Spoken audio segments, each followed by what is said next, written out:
Bueno, pues hoy estamos grabando un programa muy especial. Muy buenas tardes, queridos seguidores. Tenemos a mi buen amigo Emilio Acosta Ramos.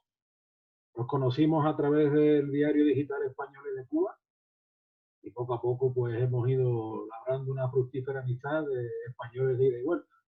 Como ustedes sabéis, yo soy historiador, me especialicé en América, viví 6 años en Perú y Emilio pues tiene toda una vida para contar de ida y vuelta. Y resulta que hoy nos vamos a centrar en la figura histórica de José Tomás Bove, el caudillo de los realistas llaneros. Muy buenas tardes, Emilio. Muchas gracias por aceptar esta invitación. ¿Qué tal todo? Háblanos sobre tu vida y obra.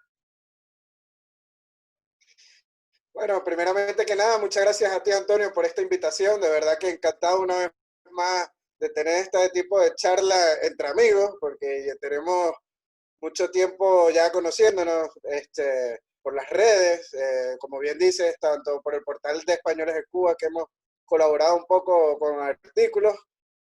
También hemos hecho podcast por la página que manejo, que es Venezuela Colonial, y hemos intercambiado siempre una amistad cada vez que yo voy a Sevilla, nos tomamos algunas cañitas y de verdad que siempre es un placer charlar de estos temas históricos contigo, como bien dices.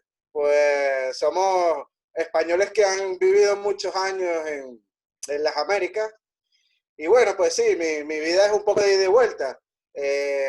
Yo nací en Tenerife, emigré con 7 años con mis padres a Venezuela y estuve 25 años viviendo en Venezuela y prácticamente toda una vida. Y bueno, en Venezuela estudié administración tributaria, fui funcionario en la alcaldía de Lechería, que es una alcaldía de oposición contra el régimen chavista. Y bueno, por problemas sociales y económicos que está viviendo en Venezuela, pues decidimos regresar en el año 2017 a España de nuevo, empezar de nuevo. Tengo un diplomado en Historia de España e Hispanoamérica. Y bueno, estamos ahora en el proyecto de Venezuela Colonial, tratando un poco de desmontar la leyenda negra española que se vive en Venezuela, que es uno de los países donde más la leyenda negra ha sido más inculcada en la enseñanza pública. Y esto se debe que Venezuela fue el país punta de lanza en las independencias hispanoamericanas. Fue el país que dio más próceres, por decirlo algo, y una forma de expresar la nacionalidad es mediante la educación histórica, y se ha falseado mucho por los gobiernos populistas que ha habido en Venezuela, pues la historia original, y ha sido muy anti-español. Entonces estamos ahí en Venezuela Colonial, tanto en Instagram como en Facebook. Nos pueden conseguir en Instagram por @Venezuela Colonial y en Facebook Venezuela Colonial. Y ahí publicamos muchos artículos hablando sobre la historia, no solo de Venezuela, hispana en general. Tú también eres un apasionado de la numismática, ¿verdad, Emilio? Correcto, Antonio. Soy numismático desde los 7 años. En YouTube tengo un canal que se llama Numi History, donde analizamos piezas numismáticas. Yo soy especialista en lo que es moneda del Imperio Español, tanto reales como escudos, pero en el canal de Numi History pues analizamos todo tipo de monedas. Hemos analizado monedas hispanoamericanas, estadounidenses, del Imperio Ruso, de los Zares, que a ti te gusta bastante ese tema. Pues sí, tenemos varios videos analizando piezas interesantes históricas, y nos pueden conseguir por YouTube en Numi History, en mi canal que es Easy Emilio. Bueno, hombre, pues por todos tus conocimientos, por tu bagaje y demás, yo pensé que tú eras la persona ideal para que tuviéramos una charla sobre la figura histórica de José Tomás Bove. Yo siempre digo, Emilio, que a mí hubo un libro que me cambió la vida, que ha sido Las Lanzas Coloradas, del intelectual venezolano Arturo Uslar Pietri, porque sin ser un libro de historia, siendo una novela, sin embargo, don Arturo, en paz descanse, tenía la habilidad de hacerte replantearte muchos conceptos a priorísticos sobre determinada historia, ¿no? Yo tengo otros dos libros aquí, no sé si se verá bien. Este, por ejemplo, también me hizo pensar bastante. Bove es la cólera de Dios. Que este libro es más formato de novela histórica, no es un libro de historia en sí. El que ya es un libro de historia es el de José Semprún, de la División Infernal. Boves vencedor de Bolívar. Entonces, claro, tú me decías que en Venezuela, pues como que ha habido siempre un discurso anti-español, sobre todo de la educación histórica, pero yo te digo, lo que he vivido aquí, salvando las distancias del caso, tampoco es que andemos en España tan distante. Porque, Sí, por ejemplo, la figura de Boves es que ni en la universidad se toca. No solo Boves, sino muchísimos otros que lucharon por la monarquía hispánica, ya fueran peninsulares, indígenas, mulatos, criollos, etcétera, y pasan totalmente desapercibidos. Y en España es curioso que hayamos arraigado por el mismo discurso de santificar, por así decir, a los libertadores, a los llamados libertadores, y sin embargo no tener ni un triste recuerdo para hombres como Boves que sostuvieron milagrosamente, porque la España en aquel momento estaba en la guerra contra Napoleón y no podía mandar refuerzos a América, milagrosamente durante años, hasta el 1819-20, tenían la guerra casi ganada en muchos frentes, ¿no? Sin sí. embargo, no hay un triste recuerdo. Yo creo que en Oviedo todavía queda una calle del Mariscal Boves, cualquier día se la quitarán por fascista, tú sabes, una cosa de esta. Pero entonces, yo siempre, mi fijación por Boves, yo la sitúo siempre a partir de las lanzas coloradas, ¿no? Siendo que es un libro con sus lógicas limitaciones. ¿Tú habría un momento, Emilio, que tú dijeras, este personaje Boves me interesa especialmente, algún momento concreto? Sí, bueno, es cierto lo que dices, que en la educación española Boves es un total desconocido. Prácticamente, como bien dice, nada más tiene una calle en Oviedo, que es la ciudad donde él nació, y pasa de puntillas, de verdad. O sea, es prácticamente nulo lo que se nombra a Boves en, en la historia en España. Pero en lo que se refiere a Venezuela, sí es un personaje ampliamente estudiado por la historiografía venezolana.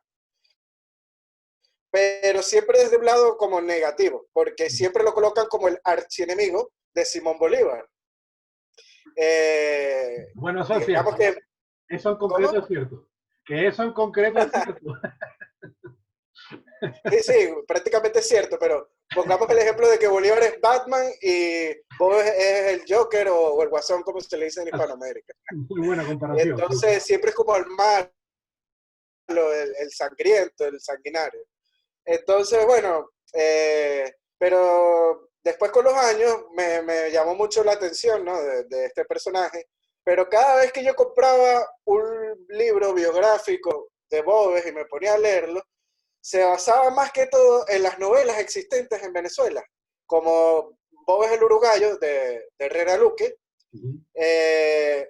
que es una novela. O sea, es cierto que Herrera Luque a lo mejor investigó algo de los archivos y la documentación de la época, pero en general ahí es una novela que está llena de ficción. Entonces todos estos libros biográficos toman mucha ficción de estas novelas, tanto de Boves el Uruguayo como de las Lanzas Coloradas, como Boves la Cólera de Dios, que tú mismo me lo acabas de mostrar, Uh y de -huh. otras novelas. Entonces, a ciencia cierta, Boves es más lo que se mitifica que la realidad y la verdad, por Uh -huh. decirlo de alguna manera.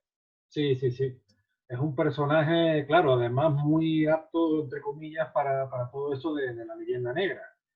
A mí lo que me impresiona, por ejemplo, de Boves, es como un hombre que no había sido militar, porque él finalmente pues tiene una educación de marino en el Real Instituto Asturiano, en la época de Jovellanos, en la España ilustrada. Eso es otra. Boves creció con una educación ilustrada, no era ningún salvaje de cuna, aunque era de Exacto. orígenes humildes, pero todavía en la España del siglo XVIII los ascensos sociales eran más que posibles.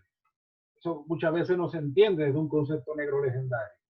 Entonces, Bob es una persona que se educa, llamémoslo así, bajo la batuta de Jovellanos, que llega a América, hay una nebulosa, y precisamente la conclusión que tú llegas es la misma que llegó José Semprún cuando él intenta historiar a Bob, porque hay una nebulosa de una serie de hechos que damos por sentados, pero cuando buscamos documentación no aparece.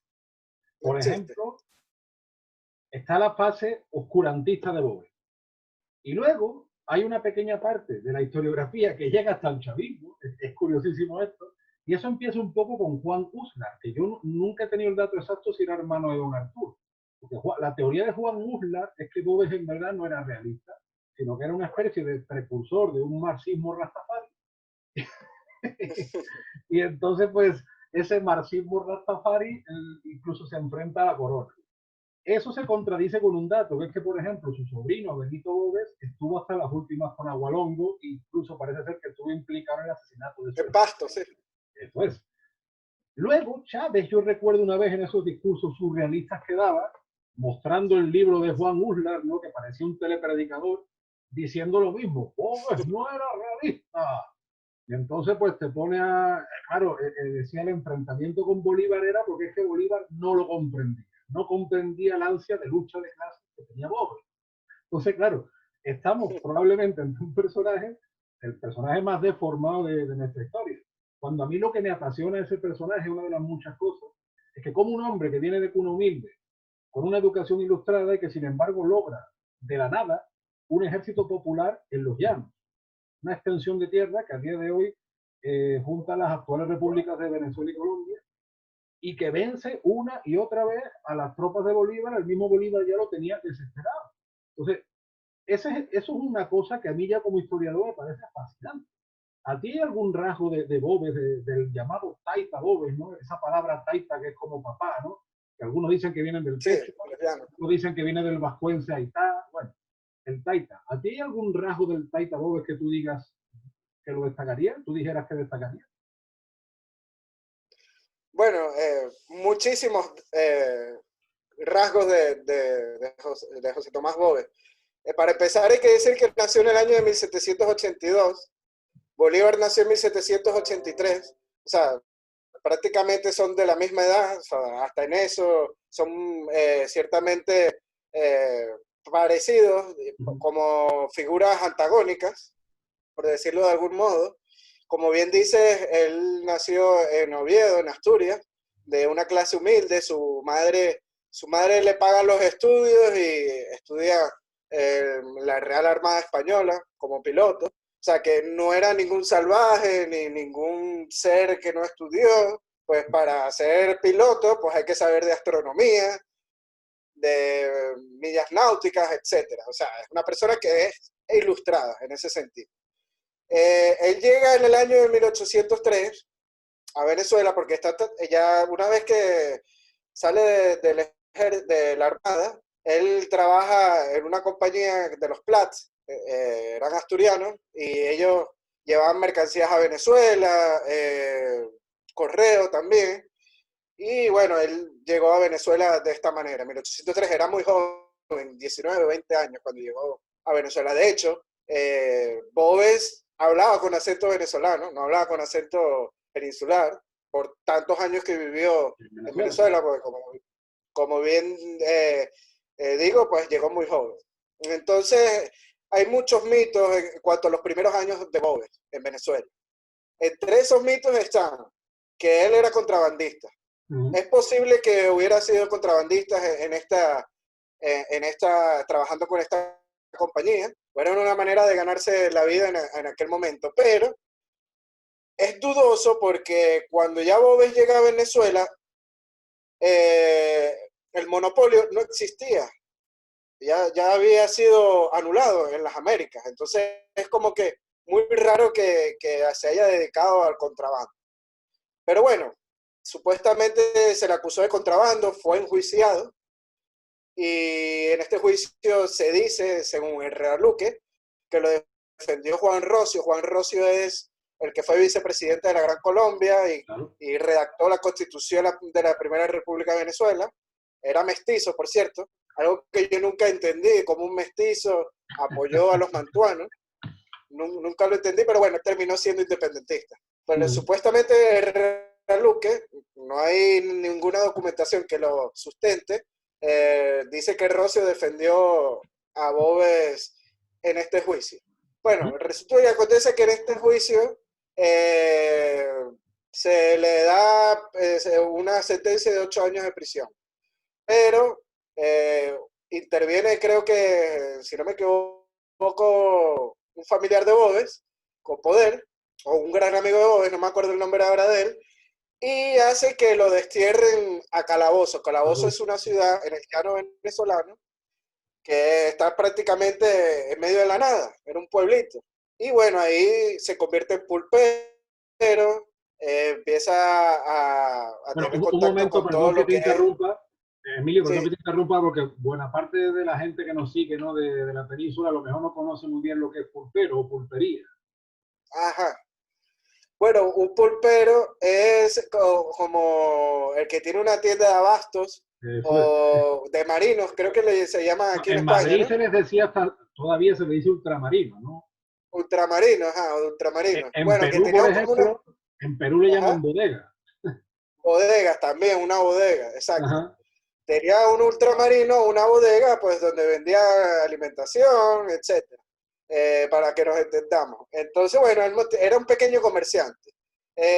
Lo que era un tipo de ocupación que lo solían tener los blancos de orilla, que mucha gente piensa que los blancos de orilla son canarios, pero no.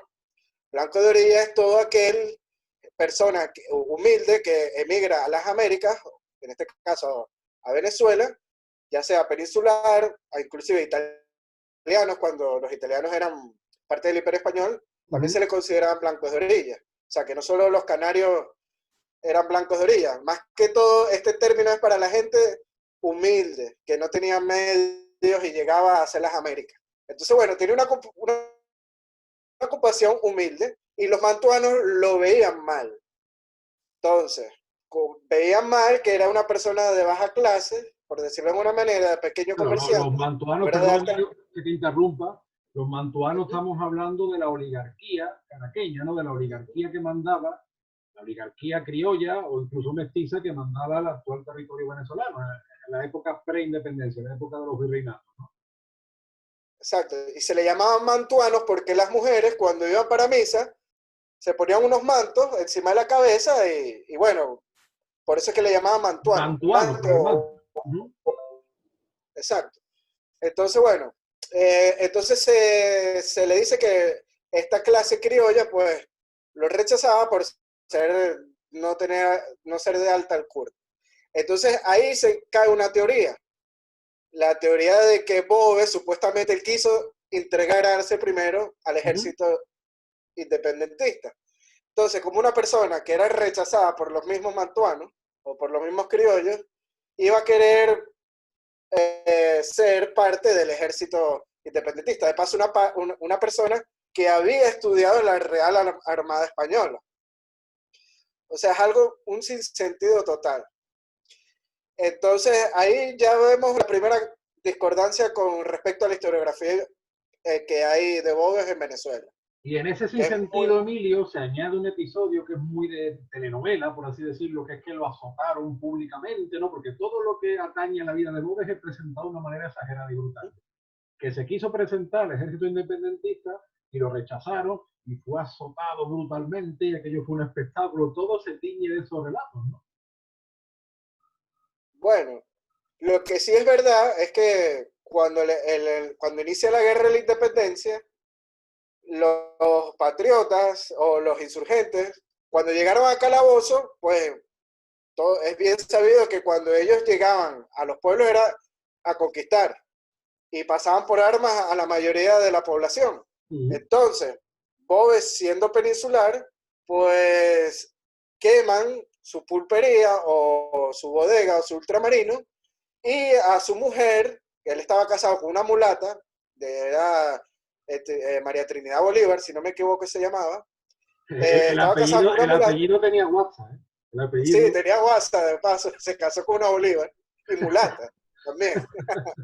Entonces, bueno, entonces llega el ejército patriota a Calabozo, destrozan su negocio, su casa la incendian, a su mujer la violan y la asesinan delante de su hijo. Nada más y nada menos. Entonces, él no quería, en verdad, meterse de lleno en la guerra de independencia, ni estaba a favor de los patriotas, ni tampoco quería meterse con los realistas. Pero una vez que le pasa este episodio, pues llega a Monteverde, a Calabozo, y él decide ingresar como comandante, perdón, como soldado al principio Uh-huh. en las fuerzas realistas, llegando a escalar hasta comandante después al tiempo. Claro, y llegando a formar un ejército conocido como el Real Ejército de Barlovento, ¿no? Es curioso, una de las cosas que se cuentan de Boves también es que uno de los que libera Calabozo, donde él estaba preso, es Antoñanza, que era un militar que había estado combatiendo a los moros en el norte de África, y era un militar muy expeditivo que incluso le regaló un sable con incrustaciones, típico del norte de África, y se dice, se comenta, lo que pasa es que, claro, todo lo que concierne a Bobes muchas veces es una nebulosa, pero se dice, se comenta, de que Antoñanza como que ahondó mucho, o sea, como que él se quedó prendado de esa personalidad, de las batallas que le contó Antoñanza, de cómo Antoñanza liberó aquella zona, y como que eso fue una figura que le inspiró. Aparte, por supuesto, luego de su colaboración, tanto con dos canarios muy importantes, Monteverde y Tomás Morales, que va a ser su compañero de armas hasta última hora, y que cuando Boves muere, Tomás Morales siempre dice héroe de la España, hombre inmortal, ¿no? En el libro ese de Boves, La cólera de Dios, lo escribe como si Boves estuviera hablando. Él siempre dice, yo estoy condenado, entre comillas, a llevarme bien con los isleños, ¿no? Porque Sí, esa bueno, es otra cosa que incluso te ves, Emilio, por ejemplo, en el libro de Juan Usla, te lo cuenta todo, todos los realistas eran maleducados, eran groseros. Entonces te pinta un líder realista canario, Rosete, y te lo pinta gordo, descamisado, que le tiraba bolitas de comida a sus invitados. Es que ya hace hasta gracia, porque parece un culebrón, ¿no? sí. No, y hay que decir que Monteverde, él estaba casado con una criolla que tenía familia y estaba emparentado con los condes de San Javier en Caracas. O sea, gente de alta alcurnia, o sea, alguien de alta alcurnia en aquella época de los mantuanos no se iba a casar con un cualquiera. Claro. Entonces ya por ahí se le desmonta ese mito de que Monteverde era un bruto o alguien de baja clase, por decirlo de alguna manera, porque eso es otro, que la literatura y la historiografía siempre menosprecian a la gente por el origen canario, pero es que muchos canarios hicieron dinero en América en aquella época y tuvieron altos cargos. Morales es uno, Monteverde es otro, o sea, hay varios ejemplos, por decirlo de alguna manera. Sí, sí, como Rosete o Entonces, Yáñez, bueno, que fue conocido como el Taita Ñaña. también, sí, hay muchísimos personajes canarios que llegaron a encumbrarse en lo que es en las Indias y ocuparon altos cargos y hicieron fortuna y amasaron fortuna. Es curioso lo que dices con respecto al ejército que formó Boves, porque es un ejército que formó con las castas, llamarlo de alguna manera, con gente mestiza, mulata, negra, esclavos, etcétera. Pero muchos dicen, no, pero es que hay una leyenda que dice, no, que Boves llegó y habló con ellos y los convenció y les dijo un discurso y los llamó al bando patriota. Eso por ahí no tiene sentido. ¿Por qué? Porque la corona española tenía las leyes de Indias y otros tipos de reales cédulas para darle derechos a los mulatos y a los mestizos, etcétera, que en aquella época se les dio y se les reconoció. Entonces, ¿qué pasa aquí? Yo soy mulato, soy negro, soy mestizo, veo que la corona es la que me da derechos, la que me apoya, enfrente de los mantuanos y los criollos, que son los enemigos, los que siempre me quieren quitar mis derechos o me esclavizan, son los dueños de los esclavos, de las haciendas, etcétera. Como la familia de Bolívar, por ejemplo, que eran dueños de Exacto, que la esclavos. familia de Bolívar llegó a tener más de 1000 esclavos, creo, 800, 1000 esclavos tuvo en sus haciendas. Entonces, yo soy un esclavo o un negro o un mulato o un sambo, ¿a qué parte voy a ir? ¿A cuál de las dos? ¿A los Claro. patriotas o a los realistas? Y luego hay otra cosa, añadiendo a lo que tú dices, Bolívar obligaba a los negros a combatir, los llevaba cargados de cadenas, y si no combatían, los amenazaba con servidumbre para toda su familia. Miranda, Miranda, que fue soldado español, igual que lo fueron otros tantos de los llamados libertadores, intentó sublevar a los esclavos contra la corona, y muchos esclavos lo que hicieron, por los motivos que tú dices, fue que se fueron con Boves. O sea, Boves le dio a Miranda y a Bolívar donde más le dolía, precisamente. Sí, Porque se exacto. fiaban más de Boves, de Taita, y estamos hablando de una persona así, que era un pulpero, que era un marino, y que descubre una vocación militar vamos a decir, bueno, quizá inspirado por Antoñanza, quizá inspirado por Monteverde, pero que logra formar un ejército de lanceros, de miles de hombres, que vencen esa violencia, porque esto hay que tenerlo también claro. Todo el ejército separatista mantuano está hecho en la violencia. Claro, para separar algo que está unido, tú tienes que emplear violencia, y emplearon una violencia muy dura. Degollando, por ejemplo, los episodios de cómo degollaban a la gente en las bóvedas de la Guaira, ¿no? Entonces, cuando se dice que Bove fue un sanguinario, que yo no digo que Bove sea un santo, porque, en fin, un hombre No, es expeditivo, una guerra, que una hizo guerra. la guerra, era una guerra exactamente, pero ¿por qué se exagera, se deforma lo de Bove y sin embargo lo de Bolívar siempre se disculpa, ¿no? ¿No es así? No, totalmente. Nadie en Venezuela sabe de la matanza del Hospital de La Guaira, que murieron ancianos y enfermos, que hasta los mataban pisándole las cabezas con piedras. O sea, de eso nadie lo sabe. Para ahorrar Entonces, pólvora. ¿Ah? Para ahorrar pólvora, además, vamos. Para ahorrar pólvora, exacto. Entonces, eso nadie lo sabe, pero, por ejemplo, hay un cuento de Boves que llega a Valencia y supuestamente ya la ciudad está rendida, ¿no? O sea, ya está ocupada por los realistas. Y entonces los criollos le ofrecen una fiesta, como un brindis para Sí, recibirlo. Y entonces llega Boves y brinda con los mantuanos y hay música y hay mujeres bellas y todo lo demás. Y de repente, sí. pues, le hace seña a su ejército que está compuesto por negros, mulatos, etcétera, y entran y empiezan a violar gente y empiezan a matar a todo el mundo y hacen un desastre en esa casa. Primero, que esa historia es muy extraña. ¿Por qué? Porque si ya la ciudad está rendida, o sea, es muy difícil que tú vayas a hacer una masacre ya sin tener alguna batalla o algún intercambio de disparos, etc. O sea, es muy extraño ese episodio. Segundo, ¿por qué puede ser extraño este episodio? Porque la mayoría de los patriotas o la población civil insurgente, cuando se acercaban las tropas realistas, huían, salían de la ciudad. Entonces, los que estuvieran en la ciudad en aquel momento, lo más seguro es que fueran realistas. O gente cercana a la causa realista, por lo menos, claro. O gente cercana a la causa realista. ¿Qué pasa? Cuando los realistas atrapaban insurgentes o gente del otro bando, primero se le hacía juicios sumariales. No es como Bolívar, que con la guerra a muerte no aplicaba juicios a los prisioneros. El bando realista sí lo hacía. Y entonces se les condenaba, se les podía perdonar la condena si se pasaban al bando realista. Sí. Entonces, si esos supuestos criollos estaban ahí ofreciendo fiestas, a lo mejor eran ya realistas anteriormente o se habían pasado al bando realista después de un juicio sumarial. O sea, que esta historia de verdad que no tiene ningún sentido. Todo tiene Porque, tintes de culebrón. y sí, tiene mucho pinte de culebrón. Es más, yo le he leído más que todas las novelas.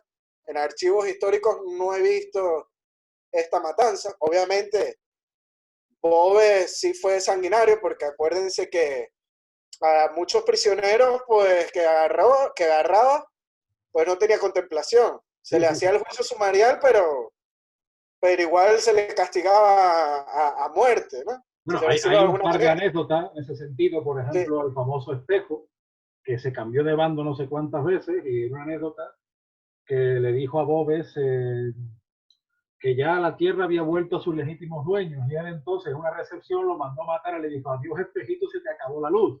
O a, o a un español traidor, ¿no? Que Jalón, Diego Jalón, de origen gallego, lo hizo cenar con él y después lo mandó a matar, en fin. Lo que pasa es que, claro, de dos o tres cosas que a lo mejor sí consta, pues se ha formado toda esta telenovela, pero tú sabes que es muy revelador lo que tú dices, el tema de las violaciones y demás, porque eso precisamente fue lo que Bolívar mandó a hacer en Pasto y lo que consintió Sucre.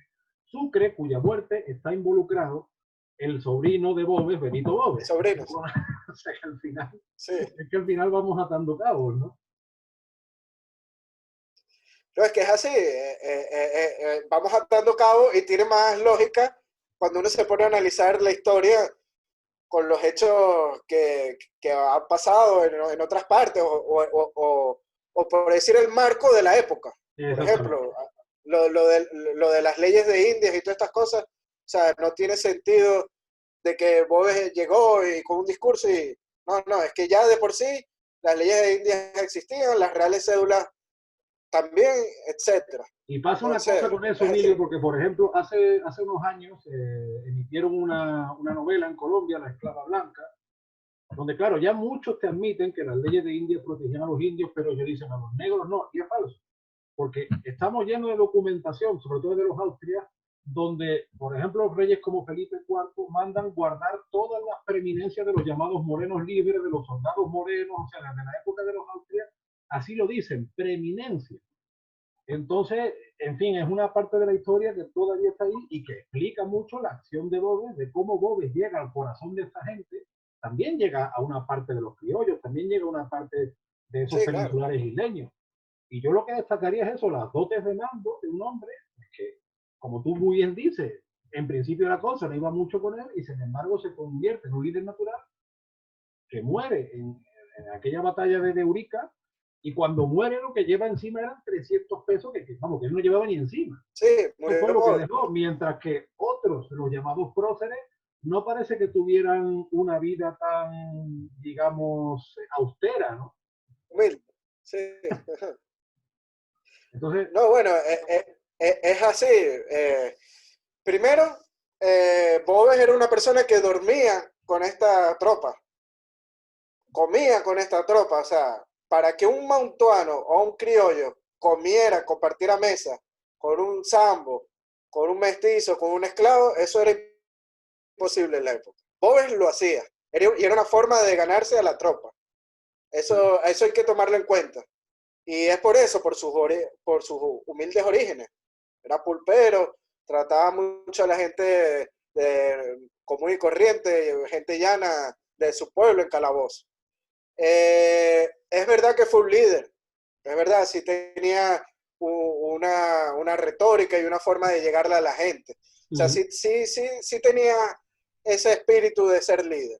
Pero muchas veces, pues, la historiografía dice que nada más lo siguen por esto, ¿no? O sea, lo siguen por el ambiente político de la época y eso hace que ganen más bien muchas batallas. Como bien dice, la campaña de la Segunda República, pues prácticamente Bolívar está aniquilado. Eso es derrota tras derrota y derrota, o sea, retroceden hasta el oriente del país y ya en esta última batalla de Urica, como bien dice, Urica queda en el estado Anzoátegui y yo viví la mayoría de mi vida en ese estado. Ese estado, por cierto, el escudo y el lema es tumba de sus tiranos. mira. Y es porque Boves murió en ese estado. Imagínate Desde luego, la, la leyenda de Boves, lo que fue. Yo he estado en la tumba de Boves, está ahí en Urica.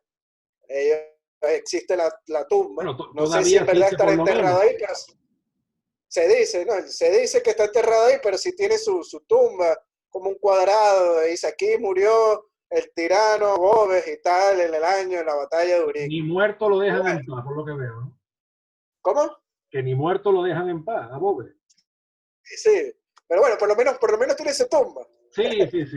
No, Por y lo además menos. yo resalto esto, o sea, que Bobe realmente recibe muy poca ayuda de la España peninsular, entre otros Cajigal, el que había estado en la guerra anglo-española, ayudando, bueno, vamos a decirlo así, ayudando a los colonos norteamericanos Él contra los era el británicos. capitán general de Cuba. Exactamente, el capitán general de Cuba, Cajigal, con el que Boves no hace muy buenas migas, porque ya era un hombre, en fin, muy mayor, que venía de vuelta de todo y que no entendía qué tipo de guerra se estaba librando. Y siempre me queda a mí la cosa de, por ejemplo, Tomás Morales, cuando viene Pablo Morillo, que mira que Pablo Morillo era un buen militar, pero Morales, que había sido compañero de armas de Boves, le da una serie de instrucciones a Pablo Morillo, que Pablo Morillo parece no entender muy bien, y incluso se le llegan a prohibir homenajes a Boves ya en esa época por una política de pacificación de espíritu. Y luego está el memorial aquel del padre Llamosa, que es probablemente el principio de la leyenda negra de Boves, que la corona rechazó ese memorial. De hecho, a Boves le fue concedido, ¿no?, el título de general Boves, ¿no?, ya después de muerto. Pero es que el pobre Boves, Sí, es que es, ya en eso, desde la misma España muchas veces, o parte de esa España creyó esa leyenda negra, y no estamos diciendo que Bogue fuera perfecto, pero que al fin y al cabo fue un hombre que jugó las bazas en un contexto muy determinado y que, sin embargo, cosas que a otros se le presuponen virtudes o se les omiten para blanquear esa figura, esa leyenda rosa, ¿no?, que hay sobre Bolívar y compañía, y sin embargo Bogue se ha formado una telenovela que todavía nos dificulta el historiar una figura que fue el caudillo de los realistas llaneros, que es que no estamos hablando de cualquier cosa, ¿no? Sí. No, bueno, se le ha atribuido mucha leyenda negra, eso es verdad, pero hay que decir algo. ¿Bajo qué contexto luchó la independencia Boves? Boves luchó bajo el contexto de la guerra a muerte, ¿y quién dictó la guerra a muerte? Bolívar, ¿Y qué decía que no esa tenía guerra a muerte? contemplación. ¿Y qué decía esa Claro, guerra a muerte? claro, la guerra a muerte era españoles y canarios, moriréis, así esté a favor de la independencia. ¿Qué es O eso? sea, era una guerra, prácticamente un genocidio, por origen, nada más por Bueno, eso. Pablo Victoria, el historiador colombiano, lo califica de genocidio. De hecho, otro dato curioso de Boves es que los realistas de Quito y Venezuela, como bandera de guerra, o una de las banderas de guerra, emplean la bandera negra con la calavera, porque precisamente fue una respuesta a la guerra a muerte de una violencia inusitada que Claro, propagaron los secesionistas. es que, así. que sí Y, tenían ayuda europea, ahora que lo pienso, porque desde primera hora tenían ayuda del Imperio Británico, además como venganza, porque España había hecho la guerra anglo-española apoyando a los colonos norteamericanos. O sea, todo al final es lo que hablamos antes, vamos atando cabos, ¿no? claro, es que vamos atando cabos y todo tiene lógica. Y todo el mundo en Venezuela sabe que esta ayuda fue muy notable. La Legión Británica es súper famosa en Venezuela. Luchó en la batalla de Carabobo, fue una de las columnas más importantes que ganaron esa batalla para los insurgentes. Pero bueno, como estábamos diciendo, o sea, está el marco de la guerra a muerte. Una guerra total sin contemplación. Boves hizo lo mismo. Claro. Boves hizo lo mismo. Llegaba a un sitio y no tenía contemplación. Pues agarraba, se le hacía su juicio sumarial, pero él era muy difícil de convencer sobre los arrepentimientos, como tú dices, ha nombrado varios ejemplos, Sí, y él mataba. También ponía recompensas de cabezas de enemigos, pero ya Bolívar lo hacía también, claro. con cabezas y orejas. Entonces es como que o sea, Bob es como una reacción a lo que está viviendo. Si ya de por sí él se une a la causa de la guerra es porque a su esposa la matan, su negocio lo incendian, lo destruyen. Entonces, Bob fue un hombre de su época. Vivió una total desangramiento entre hermanos, porque es eso. Sí, claro. Porque eran hermanos, una guerra entre los mismos venezolanos, porque prácticamente los peninsulares y los canarios eran minorías dentro de esta época, dentro de en los dos bandos, tanto en el realista como en el patriota. Y bueno, y de hecho Entonces, te encuentras peninsulares y canarios también en el bando también, secesionista, que esa es también los otra. hay, por supuesto. Pues tú te fijas que Sí, sí, Vicente Campo Elías, que era militar de Bolívar, decía que él estaba dispuesto a degollarse con tal de exterminar la maldita raza española europea. Esos términos clasistas y racistas te los ves también, por ejemplo, en Briceño, la maldita raza de los españoles europeos y los canarios. Y es curioso porque la leyenda negra, para denigrar a los conquistadores, te dice, que eran rateros, Pizarro era un criador de cerdos, y omiten, por ejemplo, pues que tanto Pizarro como Cortés, bueno, Pizarro sí es cierto que era analfabeto. Eso no lo hacía un hombre sin cultura, además un hombre que había pasado por las guerras de Italia con toda la escuela que dejó el gran capitán. O Cortés, por ejemplo, que había sido bachiller en Salamanca y que su libro de cabecera era La guerra de las Galias de Julio César por Ejemplo. Su libro de cabecera, pues decía, a lo que me refiero. y sabía mucho de derecho también. Claro, claro, porque había estado en Salamanca. Pero es curioso cómo esta gente que va pues de multicolor, de acogedor, de no sé qué, no sé cuánto, sin embargo, utiliza el clasismo y el racismo y en la época independentista lo utilizaron sin miramiento, cuando a lo mejor ellos eran más mestizos que los que criticaban. Sí, y si nos ponemos a detallar las batallas, etcétera, siempre dicen en las batallas los españoles, y te das cuenta de cómo estaba compuesto el ejército realista en esa batalla, y el 90%, 95% eran americanos. Claro, porque además de hecho existe el término español americano, español de ultramar. Jovellanos llega a hablar de español criollo. Eso lo cuenta Francisco Núñez del Arco en su libro, Quito fue España, que un antepasado suyo fue un caudillo realista de Quito y la historiografía oficial te lo vende como realista español, cuando era desciende de criollos que llegaron a América en el siglo XVII. Pero claro, no te dicen, no, realista español, o como apoyó, entre comillas, al mando español, pues ya queda como español. ¿Cómo? Es lo que tú dices, cuando uno empieza a desglosar esos datos, se da cuenta de que llevamos. Y esto no es, yo no quiero que esto se interprete, ni digo, como mucha, claro, porque mucha gente podrá decir, es que ustedes son españoles, que vaya a decir, no, porque finalmente es una historia compartida. Tú de hecho tienes doble nacionalidad, Claro. porque yo venezolano. Mi señora es peruana. Yo o sea, prácticamente soy venezolano.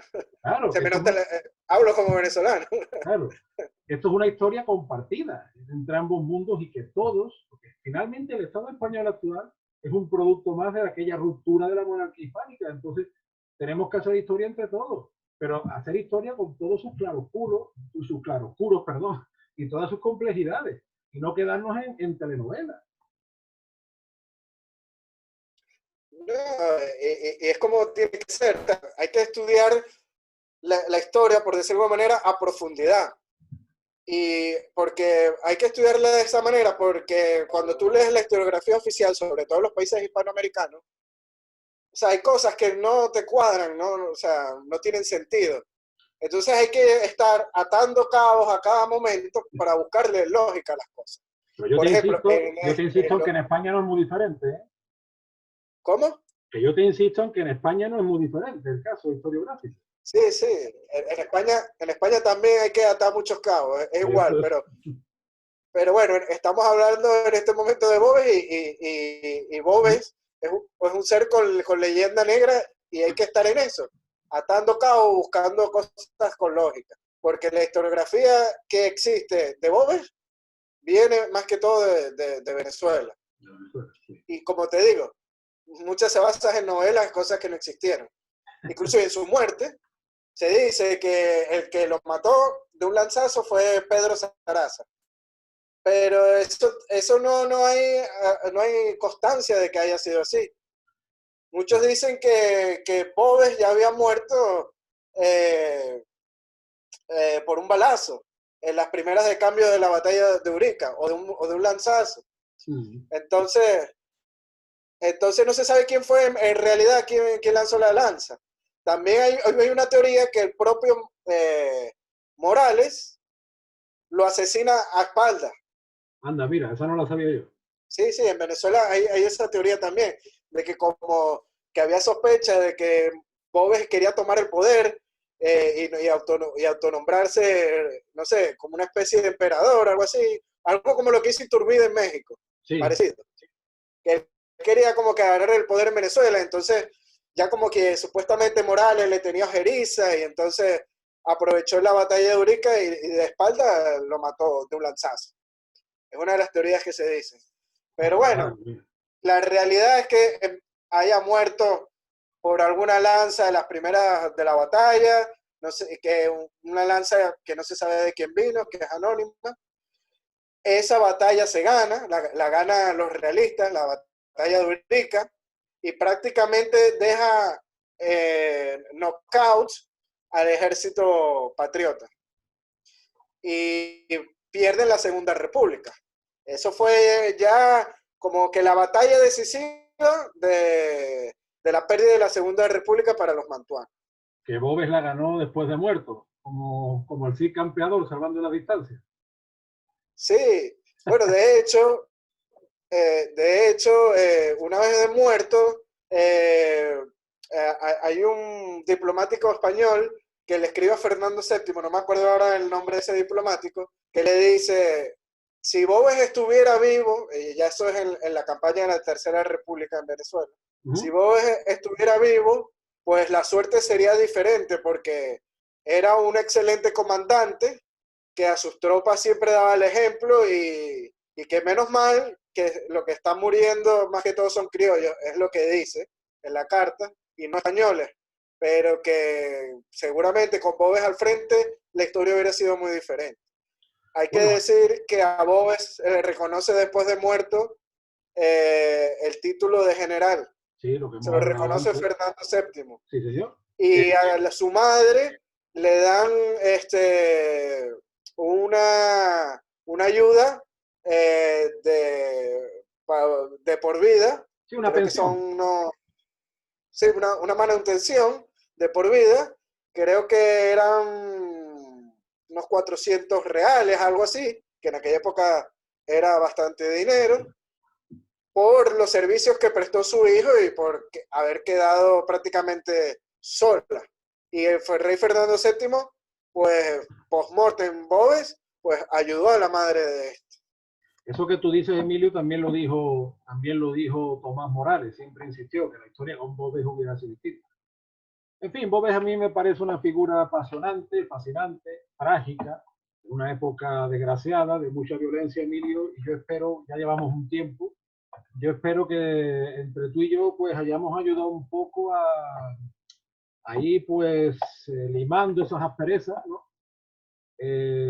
Le digo desde aquí a mis seguidores que esta charla con Emilio no es algo final, porque estamos preparando otra nueva, Dios mediante, con otro académico venezolano, y seguiremos con este tema porque es un tema apasionante y que une nuestros mundos, ¿no? A Emilio y a mí nos gusta mucho el lema Utraque Unum, de la monarquía hispánica en el siglo XVIII. Ambos son uno. Ambos son uno, y el plus ultra es mucho más allá, y estamos en un océano universal que es el de nuestra historia apasionante, y todo lo que podamos contribuir a la verdad y por ende contra la leyenda negra, pues aquí estaremos, tanto Emilio Acosta como Antonio Moreno. Muchísimas gracias, Emilio, y bueno, las últimas palabras ya para no extendernos demasiado. ¿Qué diría ya para finalizar? Vale, bueno, Antonio, encantado de verdad, como siempre, de charlar estos temas contigo. Siempre que hablo estos temas contigo, pues disfruto mucho y es un placer siempre intercambiar ideas e historias sobre estos temas que nos apasionan bastante, como son las Américas o las Indias, y no solo el tema venezolano, porque hemos hablado también de los temas de otras partes de Hispanoamérica, que es muy interesante. Y como siempre, bueno, encantado y abierto de estas charlas contigo, tanto tu canal de YouTube, que te felicito, que estás nuevo en esto de YouTube. Te deseo de verdad muchísima suerte. Es un camino un poco difícil, pero poco a poco va dando frutos. Hay que tener paciencia siempre. Y bueno, y también siempre tiene las puertas abiertas en Venezuela Colonial para hacer pronto algún podcast. Y bueno, siempre estamos ahí en contacto para luchar en contra de este flagelo que es la leyenda negra. Muchas gracias, Antonio. Sí, señor Emilio, pues un fuerte abrazo, muchas gracias a nuestros seguidores y pronto volvemos con el Taita. Hasta luego. Adiós.